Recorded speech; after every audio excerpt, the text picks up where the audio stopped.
Hello guys, welcome back to another video. मैं हूं संदीप। तो गाइस, जैसा कि आप टीवी पे देख रहे हो, आजकल यूक्रेन और रशिया में काफी विवाद चल रहा है। करीब करीब एक महीना होने वाला है। तो आज का जो टॉपिक है हमारा उसी से रिलेटेड है। तो आज की वीडियो का टाइटल है 30 देश मिलकर रशिया पर हमला करने वाले हैं, क्या इंडिया रशिया का साथ निभाएगा? तो जानने के लिए देखते हैं इस वीडियो को। मिलते हैं हम आपसे वीडियो के एंड में, तब तक देख लेते हैं इस वीडियो को। सो काउंटडाउन करते हैं 3 2 1, लेट्स स्टार्ट। हेलो फ्रेंड्स, मैं गौरव और जरा यूएस प्रेसिडेंट बाइडेन के ये बोल सुनो। But if they actually do what they're capable of doing with the force amassed on the border, it is going to be a disaster for Russia if they further invade Ukraine, and that our allies and partners are ready to impose severe cost and significant harm on Russia and the Russian economy. वो साफ साफ कह रहे हैं कि Russia का सिर्फ एक मूव उसके लिए तबाही ला सकता है। एंड माइंड यू, ऐसा कहने वाला यूएस अकेला नहीं है। नेटो यूनियन के 30 मेंबर्स का भी ऐसा ही कुछ कहना है। लेकिन नाटो में 30 मेंबर्स हैं। 30 बड़े देश रशिया को तबाह कर देने के पीछे तैनात खड़े हैं। और क्या ऐसे सिचुएशन में 1971 इंडो पाक वॉर में इंडिया की मदद करने वाले यूएस के सबसे खतरनाक 7th फ्लीट को इंडियन ओशन में घुसकर इंडिया को धमकाने पर अपने नेवी शिप्स को इंडिया की मदद के लिए भेजने वाले रशिया की दोस्ती के खातिर इंडिया भी रशिया की तरफ मदद का हाथ बढ़ाएगा? क्या इंडिया को भी रशिया के फिर एक बार यूएसएसआर बनाने के सपने को पूरा करने में उसकी मदद करनी चाहिए, जिसके खातिर रशिया ने आज यूक्रेन को हर तरफ से घेर लिया है और जिसकी पहली झलक 19 दिसंबर 2021 में रशिया और फिनलैंड के बीच हुए आइस हॉकी मैच में दिखी थी, जहां रशियन टीम यूएसएसआर की जर्सी में खेल रही थी। आपके इन्हीं सारे सवालों के जवाब आज हम जानेंगे in our today's video titled will Russia invade Ukraine. सबसे पहले ये जानने से शुरुआत करते हैं कि आखिर नेटो क्या है। दरअसल वर्ल्ड वॉर 2 के कुछ सालों बाद ही कोल्ड वॉर शुरू हो गया था और पूरी दुनिया डेमोक्रेटिक या कम्युनिस्ट कंट्रीज में बंट रही थी, जिसमें सोवियत रशियन बॉर्डर्स के देशों ने कम्युनिस्ट साइड को ज्वाइन किया और बन गया union of socialist Soviet Republic USSR.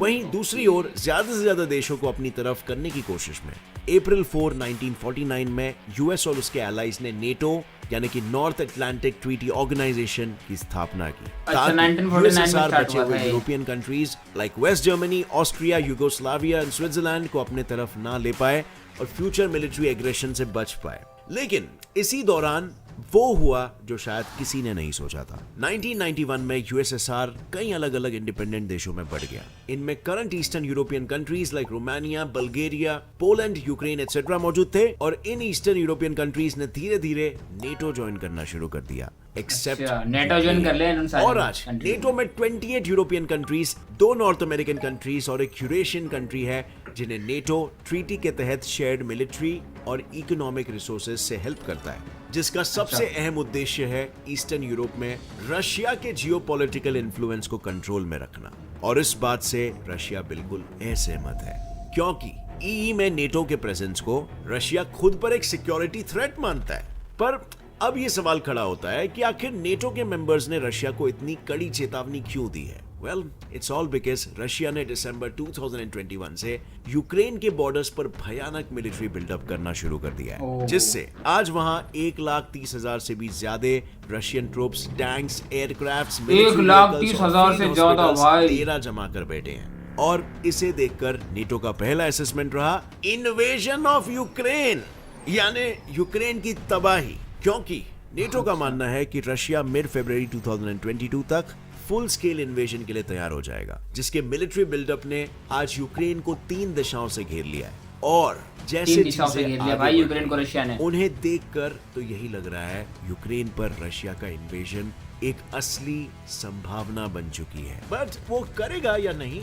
जिन्हें रशिया की हिस्ट्री पता है उन्हें इस सवाल का जवाब ज्यादा अच्छे से पता होगा, पर जिन्हें नहीं पता उन्हें मैं बता दूं, जैसे मैंने आपसे ये सवाल किया वैसे ही एक एवरेज इंसान हर दिन में दूसरों से करीब 20 सवाल पूछता है, क्योंकि हम इंसान क्यूरियस बीइंग्स हैं। हमारे दिमाग में इंटरनली हर दिन 6200 थॉट्स आते हैं और उन थॉट्स एंड क्वेश्चंस का आप जवाब दे तो देते हो, बट उसके बदले में आपका दिमाग आपको डोपामिन देता नहीं है। हेंस आप अपने ही थॉट्स में और उनसे रेज हुए क्वेश्चंस में उलझ जाते हो।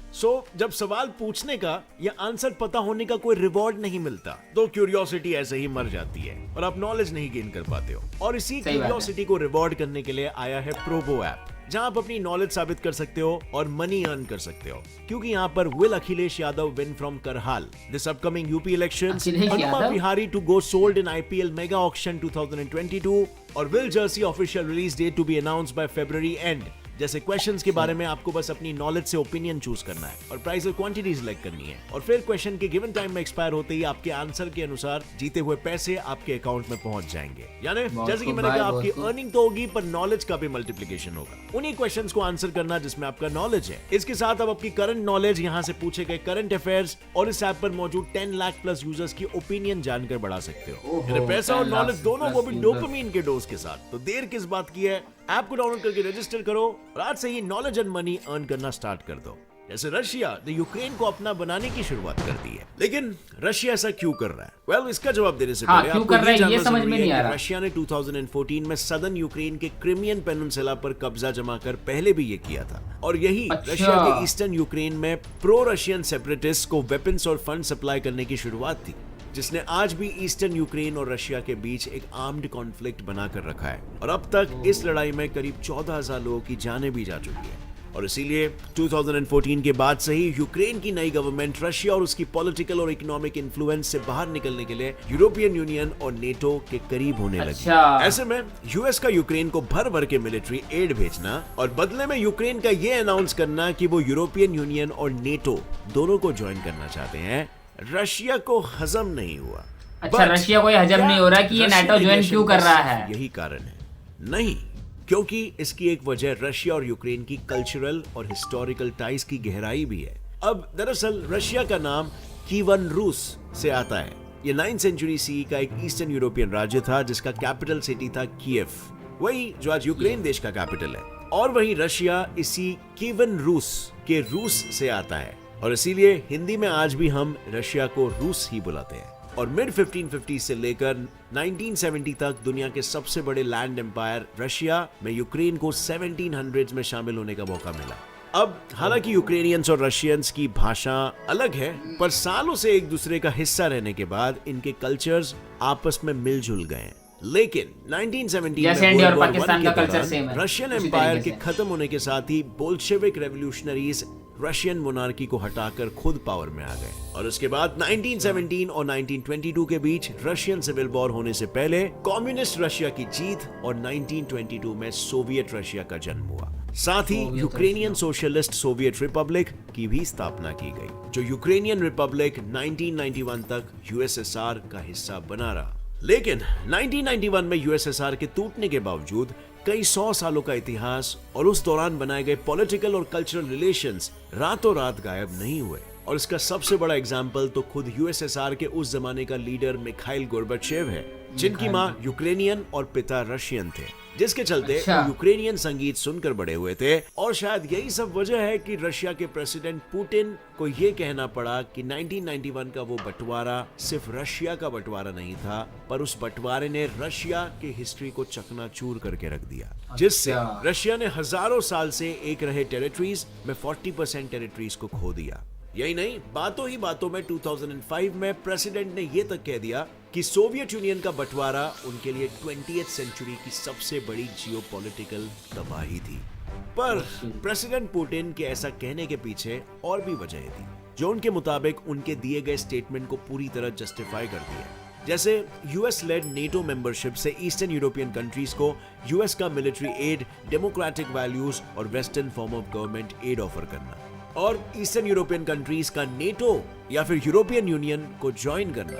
लेकिन इस सब के दौरान प्रेसिडेंट पुतिन भी अपनी पावर को और भी ज्यादा बढ़ाने और अपने दुश्मनों को चुप कराने में लगे थे, और वो ऐसा करने में कामयाब भी हुए। उन्होंने अकेले रशियन गवर्नमेंट के इंडिपेंडेंट इंस्टीट्यूशंस को रोक दिया और आज उन्हें और उनकी पावर को चैलेंज करने वाला कोई नहीं है। पर क्या बात इस है पावर ने भी प्रेसिडेंट के दिल की उस दरार को नहीं भरा जो 1991 के बंटवारे से शुरू हुई थी, क्योंकि वो आज भी सोवियत एम्पायर को उसी नजर से देखते हैं जैसे वो यूएसएसआर को देखते थे। और इसीलिए यूक्रेन का यूएसएसआर से अलग होना उनके लिए एक बड़ा लॉस था, जो पिछले कुछ दशकों में प्रो वेस्टर्न गवर्नमेंट्स और प्रेसिडेंट को इलेक्ट करने से लेकर नेटो के साथ हाथ मिलाने की बात भी कह चुका है। पर यूक्रेन की गवर्नमेंट ही नहीं, वहां के लोग भी वेस्ट को ज्यादा सपोर्ट दे रहे हैं। और इसीलिए तो वहां के लोगों के बीच हुए एक सर्वे में ये सामने आया कि 62% यूक्रेनियन जहां यूरोपियन यूनियन को ज्वाइन करने के लिए तैयार है, वहीं नेटो ज्वाइन करने वालों की परसेंटेज 58% है। और यूक्रेनियंस के अच्छा, यही सुनहरे 58%। सपने पुतिन के सपनों पर काले बादल की तरह मंडरा रहे हैं। इसीलिए पुतिन को इन सबसे नफरत है। और शायद इसी के चलते फिनलैंड के मैच के दरमियान प्लेयर्स ने यूएसएसआर की जर्सी को पहना था, क्योंकि रशियंस अब यूएसएसआर की सारी टेरिटरीज को एक करना चाहते हैं, खास करके यूक्रेन को। पर अब हमारे लिए सबसे ज्यादा ये जानना जरूरी है कि आखिर इन सब पर हमारे इंडिया की क्या राय है, क्योंकि आजादी के बाद यही इंडिया जानने के का तो नॉन सब अलाइनमेंट बेताब है। मूवमेंट के चलते हमारा इंडिया एक तरफ अकेला बिना किसी पावरफुल एलाइज के लाचार खड़ा था, और उस वक्त यूएसए, यूके, फ्रांस जैसे बड़े बड़े देशों ने इंडिया को मिलिट्री एड देने से मना कर दिया था। जबकि इंडिया के दुश्मनों ने इंडिया को हर तरफ से, यानी वेस्ट और ईस्ट से पाकिस्तान और नॉर्थ से चाइना ने इंडिया को घेर लिया था, और इंडिया की इसी जरूरत की घड़ी में इंडिया की मदद के लिए यूएसएसआर ने अपना हाथ आगे बढ़ाया था, हमें मिलिट्री इक्विपमेंट्स प्रोवाइड करके। यही नहीं, चाइना के इंडिया पर किए हमले के खिलाफ जब आवाज उठाने की बात आई, तब रशिया उन कुछ देशों में से था जिसने चाइना की उस हरकत को गलत ठहराया। साथ ही जब 1971 में पाकिस्तान ने एक बार फिर हमें अपना निशाना बनाया, तो रशिया के ही इक्विपमेंट्स के चलते इंडिया ने पाकिस्तान को धूल चटाई। और इस दौरान जब यूएन ने यूएस के सबसे खतरनाक 7th फ्लीट को इंडियन ओशन में उतार दिया, तब भी इंडिया की मदद के लिए कोई और नहीं, यूएसएसआर यूएन का वो अकेला मेंबर था जिसने इंडिया की मदद के लिए प्रोटेस्ट भी किया और अपनी नेवी को क्यों ना रशिया का साथ दे की इंडिया। तरफ रवाना किया। और तब से लेकर अब तक यूएसएसआर या आज की तारीख का रशिया इंडिया के लिए साउथ एशिया में मौजूद सबसे जरूरी और सबसे पावरफुल एलाय है, जो आज भी इंडिया के नेवी फोर्सेस के लिए MiG-29 फाइटर जेट्स और इंडियन एयरफोर्स के लिए सुखोई 30 MKIs सप्लाई करता है। और इंडिया का फर्स्ट न्यूक्लियर सबमरीन INS चक्रा भी रशिया ने ही इंडिया को 10 साल के लिए लीज पर दिया। अब इंडिया की कदम कदम पर मदद करने वाले रशिया के ऊपर जब आज मुसीबत आई है, तो क्या हमारा देश अपने बुरे दिनों के इस साथी के यूक्रेनियन इन्वेशन में मदद करेगा, या सब कुछ बिल्कुल करनी भूलकर चाहिए भाई, हमारा देश सोचने वाली चुप कोई बैठ बात ही नहीं जाए? करनी चाहिए। जैसे इंडिया ने रशिया के क्रीमिया इन्वेजन के वक्त किया था, जिसे रशिया ने इंडियन सपोर्ट के रूप में एक्सेप्ट किया था। लेकिन रशिया को सपोर्ट करना इंडिया के लिए बस हाँ या ना जितना आसान नहीं होगा, क्योंकि इंडिया के लिए जितने इसके फायदे होंगे उतने ही उसके नुकसान भी होंगे। नुकसान भी बहुत है ना, क्योंकि इमेजिन करो दोनों कि ही, इंडिया अमेरिका भी को रशिया support भी नहीं करता, तो इंडिया की हर मुश्किल घड़ी में इंडिया का साथ देने वाले एलाय से इंडिया हाथ धो बैठेगा, जिससे शायद ऐसा भी हो जाए कि फ्यूचर में चाइना इंडिया को रिप्लेस करके एशिया में रशिया का सबसे स्ट्रॉन्ग और पावरफुल एलाय बन जाए। और अगर ऐसा हो गया ना, तो इसका नतीजा क्या निकलेगा ये सोच पाना काफी इंट्यूटिव है। हो सकता है फ्यूचर में रशिया इंडिया से सारे रिलेशंस खत्म कर दे और चाइना एक सुप्रीम पावर बन जाए, जिसे हराने वाला कोई ना हो, बैक्ड अप बाय रशिया। पर अगर हम रशिया को सपोर्ट करते हैं, तो भी इंडिया के होने वाले नुकसान की लिस्ट लंबी रहेगी, क्योंकि एक तरफ रशिया तो खुश होगा, पर इंडिया के वेस्टर्न एलाइज खासकर यूएस इंडिया पर प्रेशर बनाएगा। हो सकता है इससे इंडिया वेस्टर्न कंट्रीज के एलाइज से बाहर भी हो जाए, जिसके बाद वो चाइना के खिलाफ इंडिया को इकोनॉमिकली और स्ट्रेटेजिकली सपोर्ट देना भी बंद कर देगा। ये बात लेकिन बिल्कुल सही है, ऐसा इससे हो सकता इंडिया है। का जो एक सबसे बड़ा फायदा हो सकता है वो ये होगा कि रशिया शायद इंडिया और चाइना के बीच चले आ रहे सालों के बॉर्डर कॉन्फ्लिक्ट को खत्म करने के लिए बीच बचाव करे। पर अगर ये नामुमकिन लगने वाली चीज हो जाती है, तो क्या इंडिया और चाइना दोस्त बन जाएंगे? क्या इंडिया और चाइना के बीच अलायंस फॉर्म हो सकता है? सो क्या इंडिया को रशिया को सपोर्ट करना चाहिए, या इंडिया को वेस्टर्न कंट्रीज की तरह रशिया के खिलाफ खड़ा होना चाहिए? इन सारी बातों पर आपकी क्या राय है? What would be the right step for India to take? लिखिए अपना जवाब नीचे कमेंट सेक्शन में। और अगर इस वीडियो से आपको कुछ भी नया जानने मिला तो एक लाइक जरूर ठोकना। Get set fly fact channel को अभी सब्सक्राइब करो और बेल नोटिफिकेशन दबाओ, क्योंकि ऐसे इंटरेस्टिंग और इन्फॉर्मेटिव वीडियोस आप तक हमेशा पहुंचते रहेंगे। With that said, as always, stay curious, keep learning and keep growing. जय हिंद। जय हिंद। तो गाइस यहीं पे ये वीडियो खत्म होती है। तो काफ़ी इंटरेस्टिंग वीडियो थी, गेट सेट फ्लाई फैक्ट की ये वीडियो है, बहुत अच्छी ये वीडियो बनाते हैं। अभी जाके इनके चैनल को सब्सक्राइब करें, साथ ही साथ हमारे चैनल को भी सब्सक्राइब करें। तो जैसा कि आपने इस वीडियो में देखा कि रशिया ने हर वक्त हर जगह पे क्या नाम इंडिया का साथ दिया है, चाहे वो कभी की भी वॉर हो, चाहे वो चाइना के साथ हो या पाकिस्तान के साथ हो। तो अब जैसे कि बता रहे हैं कि रशिया के ऊपर भी कोई संकट आया है, तो इंडिया को भी पूरा पूरा साथ उसका देना चाहिए। हर तरीके से नहीं, लेकिन थोड़ा साथ तो जरूर देना चाहिए, क्योंकि हर जगह वो इंडिया के साथ खड़ा हुआ था। तो मैं तो खैर यही दुआ करूंगा कि वॉर ना हो, क्योंकि इस वॉर से काफ़ी कंट्रीज का नुकसान होगा, महंगाई बढ़ेगी, काफ़ी हद तक महंगाई बढ़ेगी।